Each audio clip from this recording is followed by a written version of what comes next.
Good morning. We're going to read from The Wild Robot, but I just learned the name of these flowers that are growing all over. I'm sitting in the cornfield next to my house. I was curious if anybody knew what they were. I'll try to remember to tell you at the end of the video, but they're kind of all over the place right now. So, think about what that is. Maybe you know. I did not know until I looked it up. So, we're going to read from The Wild Robot on chapter 26, The Tornado. We left with kind of a cliffhanger where it said, but it was only a matter of time before a tornado touched down. And then the next chapter, of course, is called The Tornado. The weather forecast warned of possible tornadoes that day, but despite their scientific equipment, experts still couldn't predict exactly when or where a tornado would strike. So most farmers carried on with their usual tasks while keeping a watchful eye on the skies. Roz was out in the fields, loading hay bales onto the flatbed truck as towering, puffy clouds rose up from the south. Raindrops lightly tapped against her body, and she thought nothing of it. The wind began to blow, and still the robot continued with her work. It wasn't until the first flash of lightning that Roz finally called it quits. She climbed onto the back of the truck, and it automatically rolled across the hayfield toward the driveway.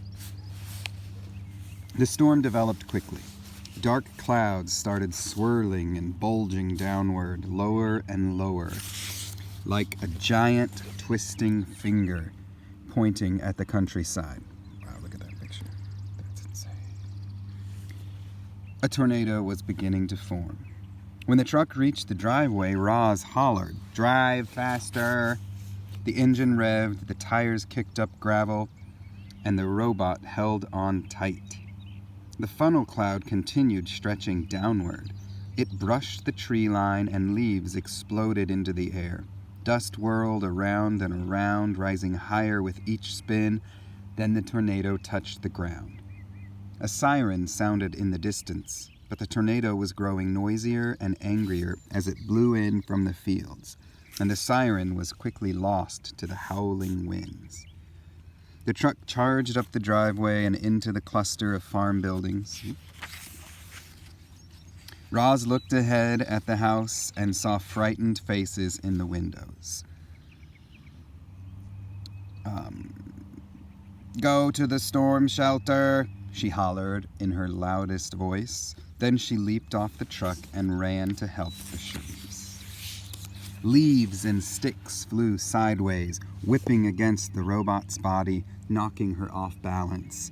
Behind her, the farm buildings rattled and groaned. The milking parlor was shaking violently. With a long, terrible screech, its entire roof peeled off and sailed away in the wind. 4 blurry shapes appeared in the backyard. Mr. Sharif shielded his face and hobbled along the house toward the storm shelter. He threw open the door and waved everyone down the stairs. Oscar went first, then Jaya, but Jad wasn't moving. "Come on, Jad," yelled his father. The boy stood still, shaggy hair flying everywhere, and stared up at the towering, twisting tornado. He used to have nightmares about tornadoes, but this was no nightmare. It was real, and it was getting closer. The clouds swirled faster, the wind roared louder, the trees bent down to the ground. Jad suddenly felt strong arms around him, and Roz whisked him to safety. Mr. Sharif reached up from inside the shelter, desperately grasping for his son, and just when Roz thrust the boy into his father's arms, a blast of wind slammed the shelter door closed and swept our robot away. At first, Roz didn't realize she was in the tornado. She kept expecting to fall back to the ground, but the wind only lifted her higher and higher.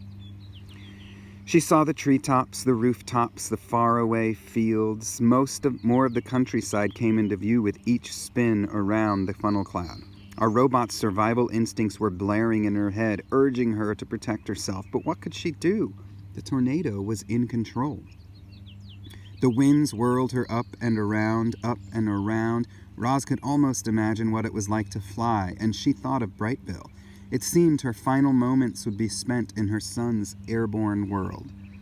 Roz wasn't the only thing swept away in the storm. Dust, gravel, leaves, branches, fence posts, and farm equipment were all swirling around with her. The robot was pelted by flying objects, big and small. She never even saw the shovel coming. The heavy tool wheeled around the tornado and, clang, it hit the back of her head. Everything suddenly went dark while Roz was still up in the sky. Oh, man. It's intense. The next chapter, The Broken Robot. The Sharifs found their robot powered off, lying in a ditch by the road. Her left leg was crumpled beneath her torso, her right arm was twisted around a tree trunk, and her whole body was covered in new scrapes and dents. Together, the family heaved Roz into the bed of the pickup truck where Oscar was waiting. The dog sniffed her broken body while the Sharifs climbed in beside him. Then Rambler turned around. The road was littered with debris from the storm, and the truck had to drive slowly. As they bounced along, Jad pressed the button on the back of Roz's head. She powered up, and her garbled voice automatically said, "Hello, I am Roz, Unit 7134, but you may call me Roz." Oscar licked the poor robot's face, and Jad leaned in close. "Roz, can you hear me? You okay?" "Hello, Jad. I have broken limbs and minor damage to my computer brain. My systems are now repairing themselves. Please stand by." The robot's glowing eyes pulsed as her recovery program did its job. And before long, Roz sounded like her old self. "My computer brain is now fully functional." Jad wrapped his arms around the robot and sobbed. "I'm so sorry, Roz. It's my fault the tornado got you. Please don't be mad." Now Jayo was crying too. She pulled her brother and her dog and her robot into a big hug. Mr. Sharif wasn't much of a hugger, but he reached over and laid his hand on Roz's shoulder. They stayed like that for some time, quietly holding one another. The shock of the tornado was fresh, and it felt good to be together. "Mr. Sharif, I apologize for leaving the farm without your permission," said the robot. The man smiled. "No need to apologize, Roz. I'm just glad you're alive." "How are the cows?" said Roz. "The farm is a mess, but the cows are fine," said Mr. Sharif. "We'll take you up to the repair shop right now, and you'll be with the herd again soon." The shop. It was a small, sleepy farm town. A few trucks glided down the streets. A few humans sat on porches. A few stores lined the main square. Rambler parked in front of a bright white building. Then Mr. Sharif left the children with Roz, and he limped inside. "Welcome to the Tech Lab shop," said a woman in a white suit. "My name's Nadine. How can I help you?" Mr. Sharif was distracted by all the robots on display in the shop. They came in a dazzling variety of designs and shapes, sizes and colors. Standing still, eyes glowing, they calmly waited for someone to put them to work. When the man spotted a Razum unit, he suddenly remembered why he was there. "I'm the owner of Hilltop Farm," he said, "and we were just hit by a tornado." "I heard the sirens," said Nadine. "Is everyone okay?" "My family's okay, but I've got a Razum unit outside who's in bad shape."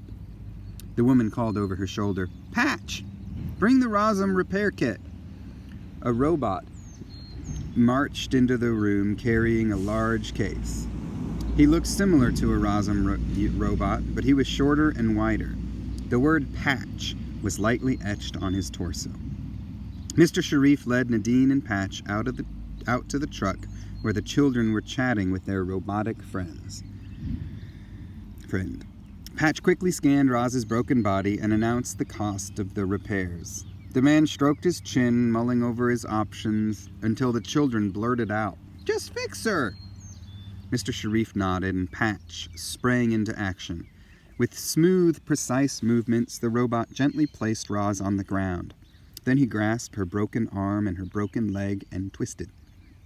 There was a thwip sound as each limb popped loose. Then he took new limbs from the case and, thwip, popped them back into place.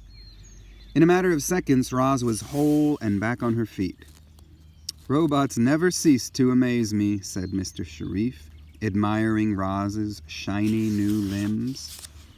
"The makers really outdid themselves with these Rosm units," said Nadine. "However, you have our most basic unit.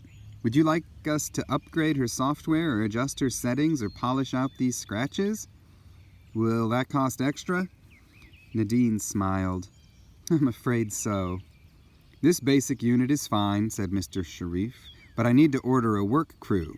Could you send one over to fix up my farm?" "Not a problem," said Nadine. "I'll send over a crew immediately." That's the end of chapter 28.